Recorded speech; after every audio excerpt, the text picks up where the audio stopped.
Liz Truss dimitió como primera ministra del Reino Unido. Lo hizo 24 horas después de haber defendido ante el Parlamento que no era un tipo de persona que renuncia. Truss se marcha después de haber fracasado en su reforma fiscal y como la premier que menos ha estado en el cargo en toda la historia. Tenemos informe desde Londres. Entró en vigor la ley marcial decretada por el presidente de Rusia, Vladimir Putin, sobre las 4 regiones ucranianas recientemente anexionadas. Analizamos en esta emisión las implicaciones de esta decisión del Kremlin.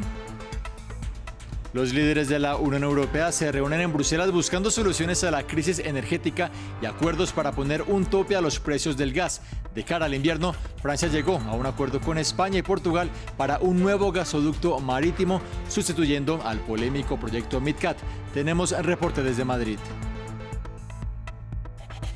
Actualizamos las noticias aquí, en la pantalla de France 24. Gracias por continuar con nosotros. Yo soy Juan Pupiales. La noticia del día está en Londres con el anuncio de dimisión de Liz Truss como primera ministra del Reino Unido. Truss, quien asumió el cargo apenas el pasado 6 de septiembre, se marcha después de haber fracasado con una reforma fiscal y reconocer que ha perdido el apoyo de su partido. La política conservadora había defendido hace apenas 24 horas en el Parlamento que no era un tipo de persona que renuncia. Sin embargo, en solamente una semana tuvo que despedir a su ministro de Finanzas y recibió la renuncia de la secretaria de Interior, dos carteras clave de su gobierno. Las voces de discrepancia dentro de su formación venían en aumento, con 40 legisladores que ayer mismo se negaron a respaldar la postura del Ejecutivo en una votación sobre el fracking en el hemiciclo. Truss entrará en la historia como la premier que menos tiempo ha estado en el cargo en la historia y con un país a puertas de la recesión y con una inflación nunca vista en 40 años.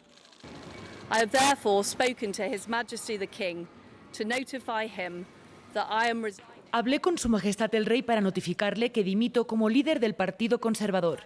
Esta mañana me encontré con el presidente del Comité 1922.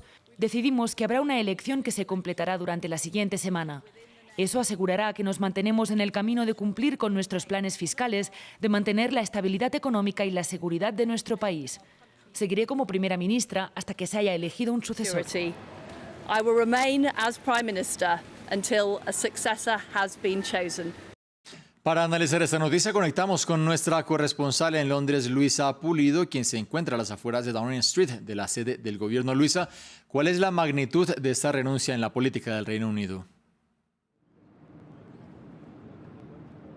Es un clima de tremenda inestabilidad política la que se vive a esta hora aquí en el Reino Unido. El nuevo o la nueva primera ministra será el tercero de este año y eso nos muestra la dimensión, el tamaño de la crisis política que afronta el país, pero en especial el Partido Conservador que ha estado en el gobierno 12 años. La renuncia de Liz Truss no fue una sorpresa, de hecho, era lo que estaban esperando hace varias semanas sus propios copartidarios que la eligieron hace 6 semanas, tan solo 6 semanas llevaban el cargo 44 días, pero también lo que estaban pidiendo los partidos de oposición que hoy han demandado una vez más que haya elecciones generales para que el público tenga la posibilidad de elegir no solamente entre los conservadores, sino en general en las elecciones del país. Y es lo mismo que están demandando aquí en las afueras de Downing Street un pequeño grupo de manifestantes. ¿Se debe repetir ese mismo proceso que vimos para la elección de Truss? ¿Qué sabemos acerca de esta elección, Luisa? Será completamente diferente. El poderoso Comité 1922 del Partido Conservador, que se encarga de fijar las reglas bajo las cuales un primer ministro puede ser removido de su cargo, ha determinado hace pocos minutos que para que una candidatura sea seria necesita el respaldo de al menos 100 diputados. En este momento hay 357 diputados Tories en la Cámara de los Comunes. Y es decir que para que una candidatura tenga serias posibilidades necesita el respaldo de 100 candidatos. Eso es una cantidad bien importante y lo que quiere el partido es hacer este proceso lo más rápido, lo más expedito.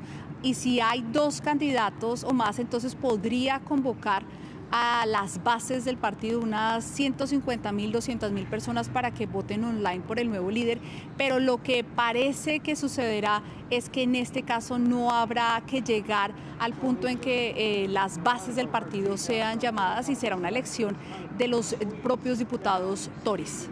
Brevemente, Luisa, ¿quiénes suenan precisamente para ser esos candidatos?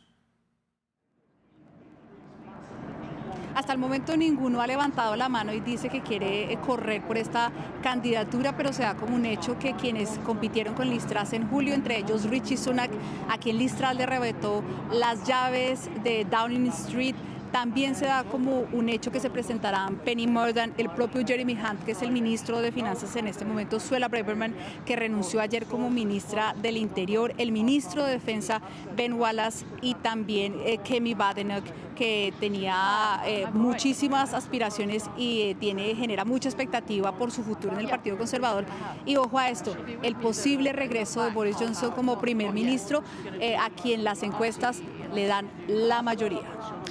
Era el reporte de Luisa Pulido desde Londres, y con el anuncio de la salida de la primera ministra británica llegaron las opiniones de los principales líderes occidentales. Además de lamentar la situación, esperan que su reemplazo llegue pronto y desean estabilidad política para el gobierno británico, que tendría, como nos decía Luisa, un tercer premier en menos de 3 años. Desde Rusia celebraron la salida de Truss, a quien calificaron de desgracia. Juan Pablo Lucumí nos cuenta más. La crisis en Downing Street genera ondas de choque a nivel global.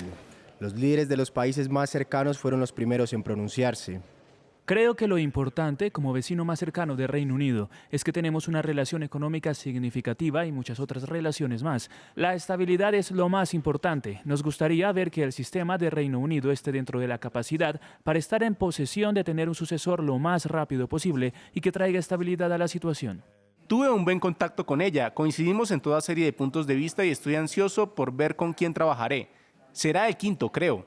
Los líderes de las principales potencias occidentales desean una sola cosa para Reino Unido: estabilidad.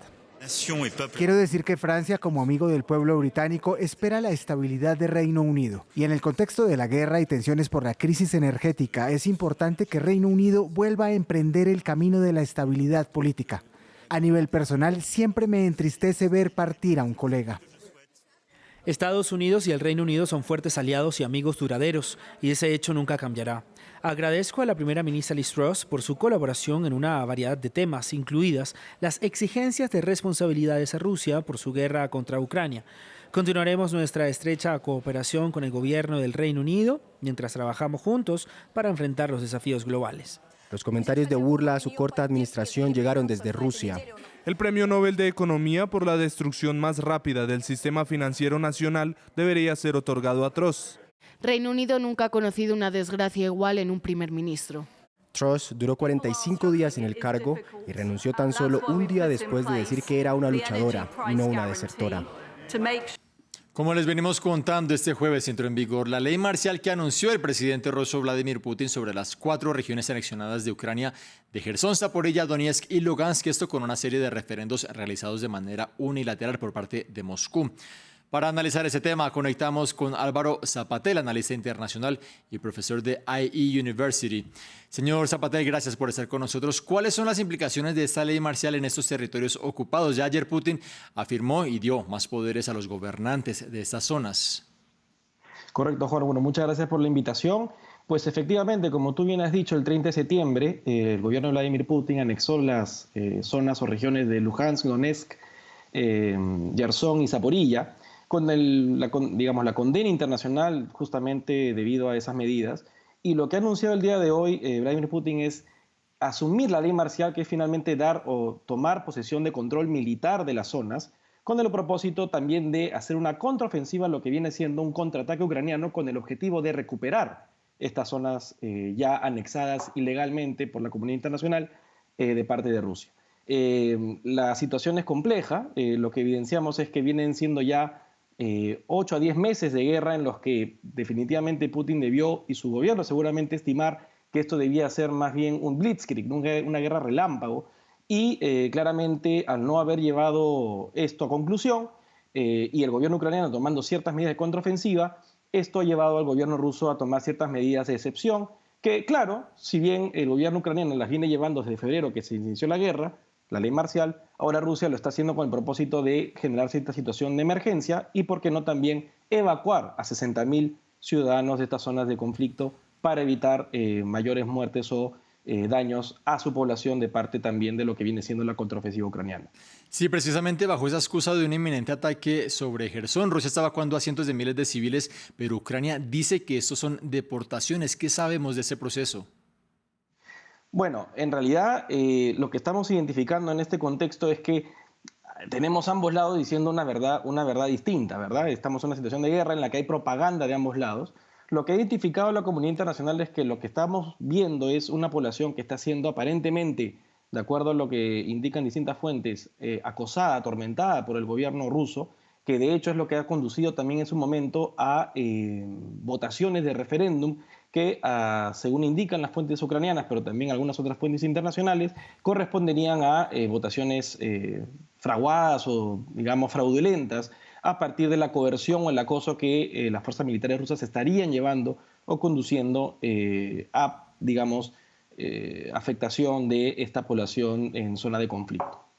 En otro tema, la estrategia de Rusia en este momento consiste en golpear la estructura eléctrica de Ucrania de cara al invierno. ¿Es esto un crimen de guerra?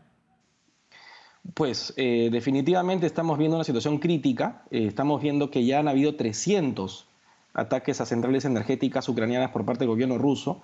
Rusia claramente está buscando asfixiar de gas, digamos, a Europa. Quiere quitarle gas a Europa para condicionarla seguramente, en tanto hay muchas sanciones y medidas que Europa y por supuesto Ucrania vienen conduciendo contra el gobierno ruso. Y definitivamente es una acción en particular, hablando del caso ucraniano, que busca al estilo de los asedios, de las guerras más antiguas, asfixiar, agotar al pueblo ucraniano y matarlo de frío. Definitivamente es una acción condenable y que a todas luces muestra una intención de llevar a concluir esta guerra a toda marcha o a toda costa, y eso es algo que no podemos tolerar. Muchísimas gracias por este análisis aquí en la pantalla de France 24. Avanzamos. Desde Bruselas, el presidente de Francia, Emmanuel Macron, entregó unas declaraciones en la cumbre de los líderes de la Unión Europea, en las que el presidente Macron, una cumbre en la que se tiene como las preocupaciones energéticas como principal tema. Es la segunda reunión de los jefes de los 27 Estados miembros en 2 semanas. El debate sobre si establecer un límite para los precios del gas es uno de los puntos más álgidos de la agenda, con el comienzo del invierno en apenas 2 meses. En este contexto, finalmente Francia llegó a un acuerdo con Portugal y España para la creación de un nuevo gasoducto marítimo. Desde Madrid, nuestra corresponsal Marina Colorado nos entregó previamente más detalles acerca de ese proyecto energético. Habrá conexión energética entre la península ibérica y Francia, pero no será a través de los Pirineos, como pretendían inicialmente España y Portugal. Esta se dará a través de una tubería submarina que une las ciudades costeras de Barcelona, en España, y Marsella, en Francia. Una solución alcanzada en Bruselas que parece agradar a los 3 países involucrados y que entierra de una vez por todas el MidCat, proyecto al que Emmanuel Macron se oponía rotundamente, pese a la presión ejercida incluso por el canciller alemán Olaf Scholz. El corredor de energía verde Bar-Mar servirá en un futuro para el transporte de hidrógeno verde, pero a corto plazo funcionará como gasoducto que cubra las necesidades energéticas del mercado europeo afectado por la escasez de gas proveniente de Rusia. El presidente del Gobierno de España, Pedro Sánchez, recordó que su país es uno de los integrantes de la Unión Europea con el mayor número de plantas regasificadoras de gas licuado y, como tal, puede ser solidario en materia energética y dar respuesta a la demanda del resto de países del bloque. Los detalles sobre los plazos de la obra, sus costes y el reparto de estos se irán definiendo en estas semanas y en una reunión de Emmanuel Macron, Antonio Costa y Pedro Sánchez el 9 de diciembre en la ciudad española de Alicante durante la cumbre Euromed, que reúne a los 9 países mediterráneos de la Unión Europea.